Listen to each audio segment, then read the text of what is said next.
आई है, आपको नहीं आनी चाहिए। दो तरीके हैं यहां से दिल्ली जाने के।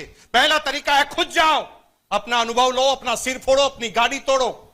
और दूसरा तरीका है कि जो आदमी पहले दिल्ली जा चुका है उससे आधे घंटे की काउंसलिंग कर लो कि भाई तुम तो पहले दिल्ली जा चुके हो, बताओ दिल्ली जाने में क्या क्या सावधानी रखनी चाहिए। अच्छा, कितने स्पीड ब्रेकर आएंगे, कितना टोल टैक्स लगेगा, अगर टोल टैक्स मुझे कम देना है तो कौन सा रास्ता अपनाना पड़ेगा, टोल टैक्स मुझे रिटर्न का लेना पड़ेगा कि सिंगल का, पूछ लो एवरीथिंग। आज मेरा यही काम है। एक तरीका है कि जो मैंने हासिल किया आप भी कर सकते हैं और आपको भी उतना ही समय लगेगा। मेरे को अगर 18 साल लगे, आपको भी 18 ही साल लगेंगे। लेकिन एक तरीका है कि आज जो मैं कहूं उसको आप मान लेंगे तो मुझे जो 18 साल में मिला है आपको 6 साल में मिलने वाला है। समझ लेना जरूरी है। टीचर इसलिए होते हैं, शिक्षक इसलिए होते हैं कि वो अपने अनुभव को, जो उनके अंदर गुजरा है, उसको पहले बता देते हैं, ताकि जो समस्याएं मुझे आई है आपको नहीं आई। मेरे भाई, मेरा बिजनेस इतना तेज गति से गिरा कि मैं डिप्रेशन में आ गया। मैं पूरी कहानी सुना रहा हूं मेरी। डिप्रेशन में आ गया क्योंकि मैंने लोगों से बड़ी बड़ी बातें कर चुका था। लोगों से कहा मेरे एक दिन ये होगा, इतनी बड़ी गाड़ी होगी, इतना बड़ा बंगला होगा। अब लोग बाग जब बढ़ रहे थे तो तब चुप रह रहे थे। हो सकता था उनको डर लग रहा था कहीं हो ना जाए। लेकिन जब गिरा तो सारे के सारे आदमी मेरे से मिलने के लिए आते थे। सर वो गाड़ी का क्या हुआ, स्टेपनी आई उसकी अभी तक आपके पास? इस तरह से टॉर्चर करने लगे तो मैं घर से बाहर निकलना ही बंद हो गया। मैं घर में रहने लग गया तो मैंने बात करना बंद कर दिया, और बात करना बंद किया तो दिमागी बीमारी हो गई, डिप्रेशन हो गई। अब मैं समझ ही नहीं पा रहा था कि मैं करूं क्या, कैसे लाइफ की शुरुआत करूं। क्या मैं उसी कंपनी में जहां पर अपने मालिक के सामने इस्तीफा फेंक कर आया था उसके सामने जाकर कहूं कि भाई मुझे वापस नौकरी पर रख ले? मैं बड़ी टेंशन में आ गया था उससे। तभी मेरी गुड़िया 3rd स्टैंडर्ड में पढ़ती थी, बड़ी वाली। वो एक कविता गा रही थी हरिवंश राय बच्चन की।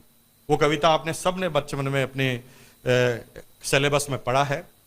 लहरों से डर कर नौका पार नहीं होती, कोशिश करने वालों की कभी हार नहीं होती। वो बोल रही थी, ऐसे बोल रही थी। मैंने भी कई बार पढ़ा था, मैंने एग्जाम भी दिया था उसका और मैं पास भी हुआ था, लेकिन कभी उस चीज को गहराई में ले गया नहीं। मेरी गुड़िया को मैंने बोला कि भाई तेरे को कविता याद करनी है, रूम से बाहर जाके याद कर, क्योंकि मैं सोना चाहता हूं, मुझे डिस्टरबेंस हो रहा है। तो मेरी गुड़िया स्मार्ट थी, उसको मतलब नहीं था कि इसको क्या डिप्रेशन है। वो तो सीधा सीधा कहती थी कि भाई प्रॉब्लम किसको है, आपको है कि मुझे है? मैंने कहा प्रॉब्लम तो मुझे है। वो कहा फिर आप जाओ बाहर। बच्चे बड़े स्मार्ट होते हैं। अब मैं उसके सामने कुछ बोल नहीं सका। मैंने 2 पिलो लिए, तकिए लिए और कान पे लगा के, लेकिन धीरे धीरे आवाज आ रही थी। गुड़िया जैसे जैसे आगे बढ़ रही थी मेरी धड़कनें बढ़ रही थी, मेरा ब्लड प्रेशर हाई हो रहा था, क्योंकि उसने आगे आते आते एक लाइन बोल दी। उस लाइन में हरिवंश राय बच्चन ने बोला, असफलता एक चुनौती है, स्वीकार करो।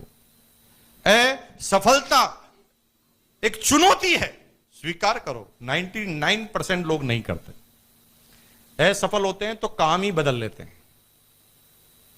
अब मुझे बताओ, कोई भी बिजनेसमैन है, वो एक बार काम किया होगा कामयाब हो गया होगा? कोई भी वैज्ञानिक ने एक बार काम किया होगा वो वैज्ञानिक बन गया होगा ना? वो बार बार उस काम में असक्सेस होते, अनसक्सेस होते, और उस चीज से उनकी मेहनत काम करने की और बढ़ जाती और जिज्ञासा बढ़ जाती है। और जो लोग उस चीज में परिपूर्ण हो गए वही उस चीज के आविष्कारक बने आने वाले समय में। ये दिमागी गेम है, इसको जैसा समझाओ वैसा समझ जाता है। राइट ब्रदर्स, 2 भाई जिन्होंने हवाई जहाज का निर्माण किया था, आविष्कार किया था। राइट ब्रदर्स के बारे में थोड़ा सा मैं जानकारी देना चाहता हूं। 2 भाई थे, बचपन से देखते थे कि पक्षी उड़ सकता है तो इंसान क्यों नहीं उड़ सकता। दोनों भाई ने सोचा कि काम तो करना चाहिए इसके ऊपर, और उन्होंने पक्षी की नकल करके 2 पंख बनाए और कहा कि अब हम इस पंख की सहायता से उड़ जाएंगे। और 2 बार वो उड़ने की कोशिश की, दोनों बार अलग अलग भाई की नाक टूट चुकी थी, नहीं उड़ पा रहे थे। 4 सक्सेस नहीं हुए, 4 बार जब वो अनसक्सेस हुए तो छोटा भाई नाराज हो गया। छोटा भाई ने कहा भैया गलत दिशा में जा रहे हैं, ऐसे प्लेन बनता नहीं और ये प्लेन कभी बढ़ेगा नहीं। प्रकृति के साथ खिलवाड़ मत करो। प्रकृति ने अगर पंख दिए भगवान ने, तो वो उड़ने के लिए ही होते हैं। इंसान को अगर पंख नहीं दिए तो ये उड़ने के लिए नहीं होते। इंसान कभी उड़ नहीं सकता, पक्षी हमेशा उड़ सकता है। सोशल मीडिया एक ऐसी जगह जहां दुनिया भर के करोड़ों लोग आपस में कनेक्ट करते हैं। पिक्चर्स और वीडियो शेयर करना। बड़े भाई को पता चल गया कि छोटा भाई नाराज इसलिए है कि ये 2-4 बार अनसक्सेस हो चुका है, तो उन्होंने दिमागी गेम ही बदल डाला। बड़ा भाई थोड़ा समझदार था। बड़े भाई ने छोटे भाई से कहा कि भाई ये सारी समस्याएं इसलिए आ रही है कि हम प्लेन बनाने का तरीका ढूंढना चाहते हैं। आज से हमारा टॉपिक चेंज है। आज से हम ये ढूंढना चाहेंगे कि प्लेन कैसे कैसे नहीं बनता। पहले क्या ढूंढ रहे थे, अब क्या ढूंढ रहे हैं, कैसे नहीं बनेगा उसका तरीका। अब 5वीं बार उन्होंने प्रयोग किया और प्लेन नहीं बना, तो दोनों तालियां बजा रहे थे, वाह एक तरीका और पता चल गया, ऐसे भी प्लेन नहीं उड़ता। क्योंकि अब तो उद्देश्य ही बदल चुका था। प्लेन बनाने का उद्देश्य था, प्लेन नहीं बनने के तरीके ढूंढने का उद्देश्य था। जैसे जैसे वो नाकामयाब होते जा रहे थे, वो प्रसन्नता उनको छा रही थी कि हमें एक तरीका और मिल गया जिससे प्लेन नहीं बन सकता। और जब प्लेन नहीं बनने के सारे तरीके उन्होंने ढूंढ लिए, तो उसके बाद बचेगा क्या। मेरे भाई, यही आज आपके लिए टॉपिक है। जब आप लोगों के पास जाओगे, ये बिजनेस लेकर जाओगे, ये प्लान लेकर जाओगे, आपको क्या लगता है कि पहली बार में समझ जाएगा। हर आदमी अलग अलग तरह का आंसर देगा, हर आदमी अलग अलग तरह का उत्तर देगा, हर आदमी अलग अलग तरह का प्रश्न पूछेगा।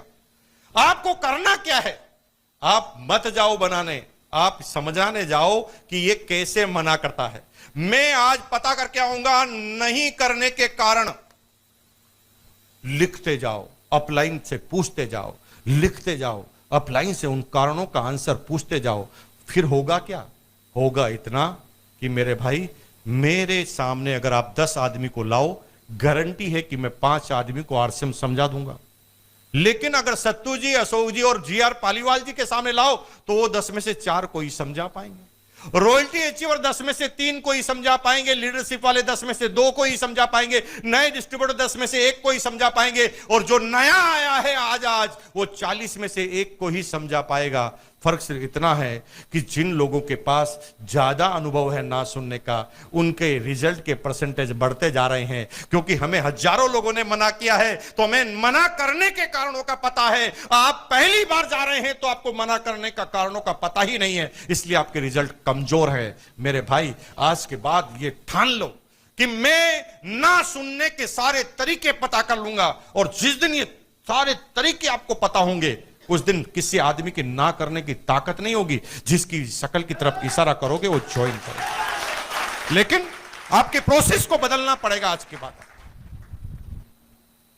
फिर जब उस कविता पे वो आगे बढ़ रही थी, उसने पहली लाइन बोला, असफलता एक चुनौती है, स्वीकार करो, क्या कमी रह गई देखो और सुधार करो।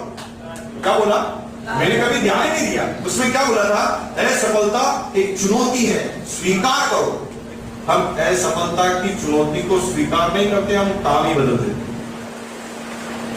किराने के काम में नाकामयाब, जूते का चालू कर दिया, जूते में नाकामयाब, पान का चालू कर दिया, पान में नाकामयाब, नौकरी चालू कर दी, नौकरी में नाकामयाब, आत्महत्या कर दी।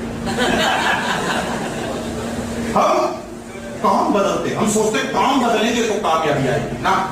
कविता में साफ लिखा है, असफलता एक चुनौती है, स्वीकार करो, क्या कमी रह गई देखो और सुधार करो। जब तक ना हो सफल तुम, नींद चैन की त्यागो तुम, संघर्षों का मैदान छोड़ मत भागो तुम, क्योंकि कुछ के बगैर जय जयकार नहीं होती।